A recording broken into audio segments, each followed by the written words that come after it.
जीवंत सी लगने लगी। हवाओं में नमी घुली, नदियां भरने लगी, घास उभर आई।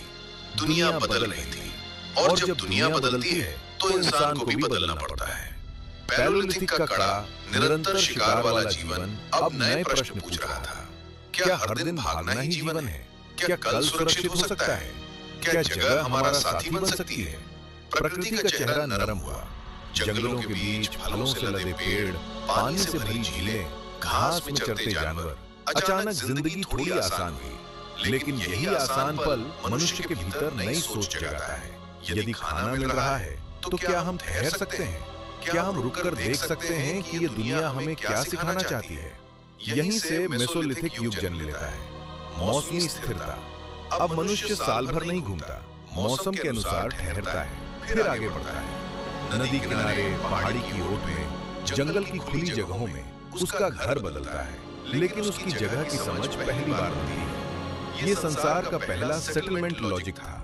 पहले सर्वाइवल भाग रहा था, अब सर्वाइवल सोच रहा था। छोटे छोटे समूह बने, आग के इर्द गिर्द बैठकर लोग कहानियां सुनाने लगे। ये कहानियां सिर्फ डर मिटाने के लिए नहीं थी, ये योजना घोषित करने के लिए थी। इस मेसोलिथिक दुनिया में इंसान ने पहली बार महसूस किया, जीवन केवल संघर्ष नहीं, साझेदारी भी है। अब वो अकेला शिकारी नहीं, वो कम्युनिटी एनिमल बन रहा था। उसने प्रकृति को नए ढंग से देखना शुरू किया। उसे महसूस हुआ, जल कहाँ बहता है, जानवर कब आते हैं, पौधों का मौसम कौन सा है, बारिश किस दिशा से आती है। ये पर्यवेक्षण ही उसकी पहली शिक्षा बनी। पर्यावरण तुम्हारा शिक्षक है। जनजातियां छोटी थीं, लेकिन समझ बड़ी। इंसान अब जगहों का अध्ययन कर रहा था। कहाँ रहना सुरक्षित है, किस इलाके में ज्यादा शिकार है, किस मौसम में नदी घटती है। ये जीवन का पहला भूगोल था, धरती को देखना और उसे समझना। मेसोलिथिक जीवन में इंसान का भय कम नहीं हुआ, पर उसका कॉन्फिडेंस बढ़ा। उसने महसूस किया, जीवन सिर्फ भागना नहीं है, जीवन को पढ़ना है। इसी पढ़ाई ने उसे सोचने पर मजबूर किया, अगर प्रकृति बदल रही है तो मैं भी बदल सकता हूँ। यही सवाल उसे माइक्रोलिथ टूल्स, डोमेस्टिकेशन और नियोलिथिक क्रांति की ओर ले जाने वाला था। अब वो सिर्फ संसार को देख नहीं रहा था, उसकी संरचना समझ रहा था और धीरे धीरे उसे शेप देने का प्रयास कर रहा था। मेसोलिथिक युग में मानव ने खोजा, दुनिया मेरे खिलाफ नहीं, दुनिया मेरा शिक्षक है। ये उसकी इवोल्यूशन की दिशा बदलने वाला क्षण था। धरती शांत हुई थी, पर इंसान के भीतर एक नई हलचल उठ रही थी। अगर प्रकृति बदल सकती है तो मैं क्यों नहीं? यही सोच एक रात आग के पास बैठकर एक इंसान के मन में कौंधी। उसने पहले बनाए पत्थर उपकरणों को देखा, भारी, खुरदरे, असुविधाजनक। फिर उसने किसी छोटे पत्थर को उंगलियों में घुमाया और भीतर से आवाज आई, क्या छोटा ज्यादा सटीक नहीं हो सकता? उसने पत्थर को अलग ढंग से तोड़ा, कोने नुकीले किए, किनारे पतले किए और दुनिया का पहला माइक्रोलिथ जन्मा। ये छोटा था पर तेज, हल्का था पर घातक, और सबसे महत्वपूर्ण, ये इंसान के दिमाग का उन्नत रूप था। अब शिकार सिर्फ शक्ति नहीं, तकनीक पर निर्भर था। ये वही पल था जहां इंसान ने पहली बार प्रिसिशन सोचा। उसने भाले, तीर की नोकें, काटने के औजार बनाए। शिकार आसान हुआ, पेड़ काटने में मेहनत कम हुई, हड्डियां चीरने का तरीका रिफाइंड हुआ। माइक्रोलिथ सिर्फ हथियार नहीं थे, वे मनुष्य की इवॉल्विंग बुद्धि का प्रमाण थे। और जैसे जैसे औजार बदलते गए, वैसे वैसे इंसान की दुनिया भी बदलने लगी। एक दिन अग्नि की गर्मी के पास एक भटकी हुई जंगली कुतिया मानव शिविर के किनारे बैठ गई। उसने मनुष्य के हाथ से फेंके हड्डियों को सुगंध से पहचान लिया। मनुष्य ने उसे भगा नहीं दिया, उसने खाने का छोटा हिस्सा उसके पीछे फेंक दिया। यही था दुनिया के पहले डोमेस्टिकेशन का क्षण। धीरे धीरे भूखी जानवर मनुष्य से जुड़ने लगी। कुत्ता उसका साथी बन गया। पहला सिक्योरिटी सिस्टम जन्मा, पहली लॉयल्टी बनी, पहली एनिमल ह्यूमन बॉन्ड ने जन्म लिया। इसी तरह कुछ जानवर बार बार मनुष्य के कैंप के पास लौटने लगे, क्योंकि यहाँ आग थी, सुरक्षा थी और भोजन था। ये बॉन्ड इंसान के भीतर एक नई समझ जगाता है, जानवर सिर्फ शिकार नहीं, वे साथी भी हैं। सर्वाइवल अब पार्टनरशिप पर आधारित होने लगा। मनुष्य ने दुनिया को एक नया लेंस दिया। हर चीज मारने के लिए नहीं, कुछ चीजें हमारे साथ चलने के लिए है। यही मेसोलिथिक क्रांति का असली जादू था। औजार इवॉल्व हो गए, जंगली पशु संबंधों में बदल गए। लाइफ अब सिर्फ शिकार पर नहीं, सह निर्भरता पर आधारित होने लगा। लेकिन अभी मेसोलिथिक का जादू जारी था। माइक्रोलिथ्स ने तकनीक दी, डोमेस्टिकेशन नहीं, साथी भी बन रहे थे। लेकिन इंसान के भीतर एक और गहरा परिवर्तन उठ रहा था। वो अब दुनिया को सिर्फ देख नहीं रहा था, उसे समझ भी रहा था। मेसोलिथिक युग में दिमाग तेज था, पर दिल सवालों से भरा था। रात की आग के पास कहानी जन्म लेने लगी। शिकार की योजनाएं, रास्तों के अनुभव, खतरे के निशान सब धीरे धीरे बताए जाने लगे। लेकिन जल्द ही इंसान ने महसूस किया कि कहानी सिर्फ शब्दों में नहीं, दीवारों पर भी लिखी जा सकती है, और गुफाएं उसकी पहली लाइब्रेरी बन गई। अब पैलियोलिथिक की शुरुआती कला मेसोलिथिक में एक नई दिशा ले रही थी। अब आर्ट सिर्फ प्रार्थना नहीं, एक सीखने का साधन भी थी। भीमबेटका, आदमगढ़ और सराय नाहर राय जैसी जगहों पर शिकार के दृश्य, नाचते समूह, जानवरों का पीछा और अनुष्ठानों की तस्वीरें, सबने एक कहानी कही। हम जीते हैं, हम सीखते हैं, हम याद रखते हैं। इन पेंटिंग्स में मनोविज्ञान छिपा था, घटना को होल्ड करना, सिखाना और आने वाली पीढ़ियों के लिए ज्ञान छोड़ जाना। यही स्टोरी टेलिंग का जन्म था। किसी रात एक बच्चा आग के पास बैठा, बुजुर्ग शिकारी उसे दिखाता, देख ये भैंसा ऐसे गिरता है, ये घेरा ऐसे बनता है, यही हमारी कहानी है।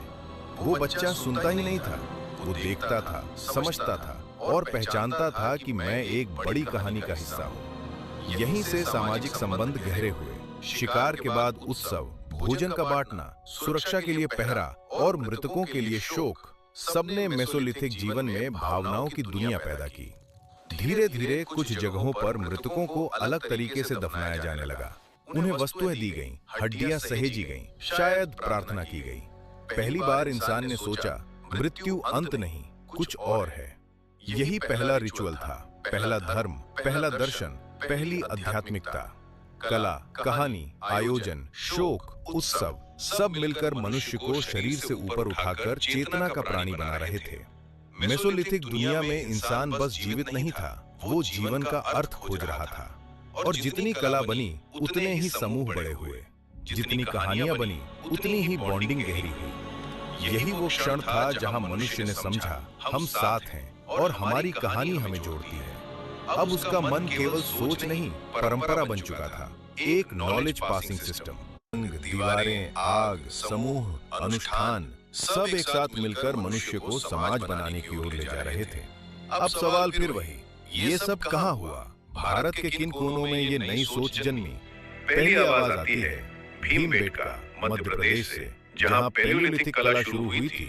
उसी गुफाओं में अब मेसोलिथिक चित्र भी दिखते हैं, ज्यादा जटिल, ज्यादा कहानी भरे, ज्यादा सोशल लाइफ के संकेत लिए हुए। यहाँ नाचते समूह, घेर कर शिकार और अनुष्ठानिक दृश्य बताते हैं कि इंसान अब अनाउंसर ऑफ एक्सपीरियंस बन चुका था। फिर राजस्थान का बगोर, यहाँ सिर्फ कला नहीं, डोमेस्टिकेशन के संकेत भी मिले। कुत्तों के अवशेष, बार बार लौटने वाले पशु, सीजनल सेटलमेंट्स सिद्ध करते हैं कि बगोर भारत का सबसे पुराना एनिमल ह्यूमन बॉन्डिंग स्थल है। यहाँ मेसोलिथिक समाज ने साझेदारी का नया अर्थ लिखा। उत्तर प्रदेश की ओर बढ़ते हैं, सराय नाहर राय, यहीं हमें बरियल सिस्टम्स की झलक मिली। सावली मिट्टी में लेटे मानव, हड्डियों के पास औजार और उनके साथ रखा खाना। मानो साथियों ने कहा हो, तुम चले गए पर हम मानते हैं तुम आगे भी हो। ये पहला रिचुअल सम्मान था, भारत में स्पिरिचुअल थॉट का पहला फुटप्रिंट।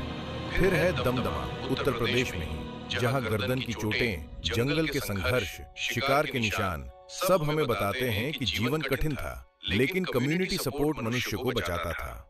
यहाँ बड़े कम्युनल कैंप्स मिले, जिससे पता चलता है कि इंसान अब फैमिली से आगे बढ़कर ट्राइब बन रहा था।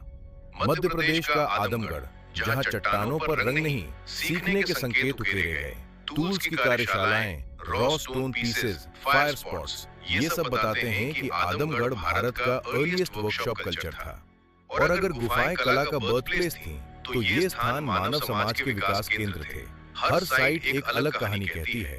भीमबेटका हमें दिखाता है इमेजिनिंग माइंड, बगोर हमें कंपेनियनशिप सिखाता है, सराय नाहर राय हमें स्पिरिचुअलिटी दिखाता है, दमदमा हमें कलेक्टिव केयर सिखाता है, आदमगढ़ हमें बुद्धि की एवोल्यूशन बताता है।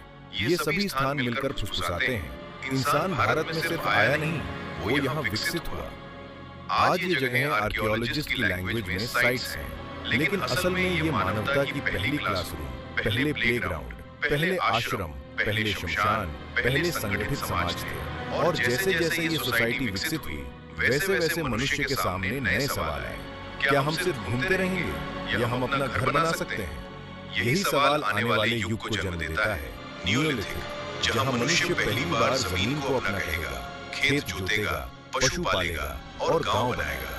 दुनिया बदल रही थी और अब बदलाव तेज होना, साथ रहना, जानवर से रिश्ता बनाना, मौसम को समझना। लेकिन अब उसके भीतर एक बड़ा प्रश्न उठ रहा था, हम हर दिन शिकार के भरोसे क्यों जिए? क्या हम अपना खाना खुद बना सकते हैं? यहीं से नियोलिथिक युग का जन्म हुआ। एक दिन किसी नदी किनारे एक शिकारी ने देखा, गिरी हुई बीज के पास एक छोटा पौधा उगाया है। वो रुका, देखा, सोचा, अगर ये खुद उग सकता है तो क्या मैं इसे उगा सकता हूँ? यही था मानव इतिहास के सबसे बड़े क्रांति का क्षण। अब इंसान सिर्फ प्रकृति का उपभोक्ता नहीं, रचयिता बनने वाला था। नियोलिथिक दुनिया में बीज अब भोजन नहीं, भविष्य का वादा बन गया। धीरे धीरे उसने बीज इकट्ठा किए, नदी किनारे मिट्टी में दबाए, बारिश का इंतजार किया। और एक दिन जब हरियाली फूटी, उसके भीतर गर्व ने जन्म लिया। मैंने बनाया, मेरे हाथों से जीवन उगा। ये सिर्फ खेती नहीं थी, ये कंट्रोल था। ये पहली बार था जब इंसान ने प्रकृति को कमांड किया। अब उसे समझ आया, मैं पीछा नहीं कर रहा हूँ, जीवन मेरा पीछा कर रहा है। इस नए ज्ञान ने स्थिरता को जन्म दिया। अब समूह रुकने लगे, रोज नई जगह नहीं जाते, पौधों की रक्षा करते, मिट्टी को समझते, पानी को संरक्षित करते। यहीं से दुनिया का पहला गांव पैदा हुआ। पौधों के साथ साथ जानवरों को भी रखा जाने लगा। बकरियां, भेड़ें, गायें। अब शिकार रिस्क नहीं था, घरों में भोजन था। ये सुरक्षा थी, ये पहली वेल्थ थी। खेती ने सिर्फ पेट नहीं भरा, उसने जीवन का ढांचा बनाया। अब समय का अर्थ बदल गया, मौसम महत्वपूर्ण हो गए। बारिश का इंतजार, फसल का जश्न, बीज का समारोह, ये सब जीवन में रिदम लाए। जहां पैलियोलिथिक में हर दिन सर्वाइवल था, नियोलिथिक में कल की योजना थी। ये वो क्रांति थी जो हमें पाषाण युग से सभ्यता की ओर ले जा रही थी। लेकिन खेती ने सिर्फ भोजन नहीं बदला, उसने मानव मन और समाज बदल दिया। अब शक्ति उस पर थी जिसके पास भूमि थी। स्थिरता के साथ हायरार्की आई, निर्णय लेने वाला, बचाव करने वाला, काम बांटने वाला, पहला लीडर, पहला परिवार विस्तार, पहला गांव कानून, सब इसी रेवोल्यूशन से जन्मे। नियोलिथिक दुनिया सिर्फ खेती की कहानी नहीं, मानव को निर्माता बनाने वाली पहली महान छलांग थी। लेकिन ये कहानी यही नहीं रुकती। खेती ने गांव बनाए, गांव ने समाज बनाया और समाज ने पहली बार घर, रिश्ते और आइडेंटिटी को परिभाषित किया। आगे आने वाले एपिसोड में हम जानेंगे कैसे इन खेतों से परिवार, परंपरा और शक्ति पैदा हुई।